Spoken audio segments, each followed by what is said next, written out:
ازاي تخلي البنت تحبك وتقع في دباديبك؟ بص بقى يا عم الحبيب، انا هديك شويه نصايح كده على الطاير واللي هتخليك روميو الجيل. اول حاجه في جدولنا يا عم روميو، لازم تصرف عليها. الواحده بتحب الراجل اللي يصرف عليها وما يحرمهاش من حاجه، ويحقق لها كل امنياتها وكل طلباتها على قدر المستطاع. يعني لو طلبت منك اي فلوس او اي مبلغ من جنيه ل10، اوعى تبخل عليها. والحاجه التانيه يا ابو المفهوميه، انك تبقى واحد بصباص. سيبك بقى من النظرات اللي من تحت لتحت دي وما بتجيبش همها. يعني مثلا اول ما تشوفها تقول لها يا بركان، يا تسونامي، يا شوال دقيق. طبعا الدقيق عمرها ما تزعل منه لان الدقيق غلي. والحاجه التالتة يا معلم، انك تسمع لها. يعني طول ما هي بتتكلم افضل قول صح، كلام عين العقل. والله فعلا كلامك عين العقل. انا عمري ما شفت حد عبقري بيتكلم باللغه بتاعتي. حتى لو تمثيل، مثل. المهم انك تتقن الدور. والحاجه الرابعه انك تحترمها قدام الناس. يعني وانت قاعد مع اهلك وهي معديه كده، اديها حته قصيده شعريه: غراء فرعاء مسقول عوارضها، تمشي الهوين كما يمشي الوجي الوحل، كأن مشيتها من بيت جارتها مر الصحابة لا ريس ولا عجل. وربنا يسامحنا على الكذب. والحاجة الخامسة بقى والمهمة، اوعى تنسى تاريخ جوازكم او تاريخ يوم ميلادها، علشان يا ابني تقدر تعيش وتربي عيالك يا عم روميو. والحاجة السادسة بقى، ان انت لازم تخرجها وتخليها تغير جو. يعني مثلا خدها واطلعوا على ترعة اسماعيلية مثلا كده، هتلاقي هناك ناس قاعدة في تكية ومصطبحة ومحدش فاهم اي حاجة.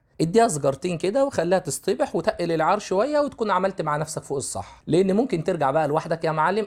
عفوا، انك هترجع معاها طبعا، هتبقوا انتوا الاتنين فرحانين وفي قمه السعاده ومبسوطين وزي الفل. والحاجه السابعه هي انك اوعى تدخل البيت من غير ما تجيب لها هديه في ايدك. يعني لازم وانت داخل البيت يكون معاك هديه في ايدك، ضروري ضروري ضروري. هتلاقي شويه محشي ورق عنب تلفهم لك، او 20 كيلو لفت مخلل تعملهم لك. يعني خلي الهدايا دايما في بيتك. والحاجه الثامنه والاخيره هي انك تخليك دايما مهتم بيها. يعني لو عملت حبه بطاطس كده، قول لها الله ايه الاكل الجميل الخرافه اللي من كوكب اخر ده، هو مستر سلطع فتح فرع جديد عندنا ولا ايه؟ امال فين سبونج بوب؟ اقعد دور على سبونج بوب في البيت ممكن تلاقيه. ولو عايزني بقى يا معلم الخص لك الحوار ده كله في جمله واحده مفيده، هي ان دايما خلي جيبك مليان وكل اللي بناتها تشوفك سوبرمان. وهنا نكون وصلنا لنهايه الفيديو. فلو كنت بتشوف المقطع عن طريق اليوتيوب، فما تنساش تدعمنا باللايك والشير والسبسكرايب وتفعل زر الجرس علشان يوصلك كل جديد. ولو كنت بتشوف المقطع عن طريق التيك توك، فما تنساش الاعجاب والمتابعه والمشاركه والاكسبلور. دعمكم لينا هيخلينا نستمر. خدوا بالكم من نفسكم. سلام عليكم.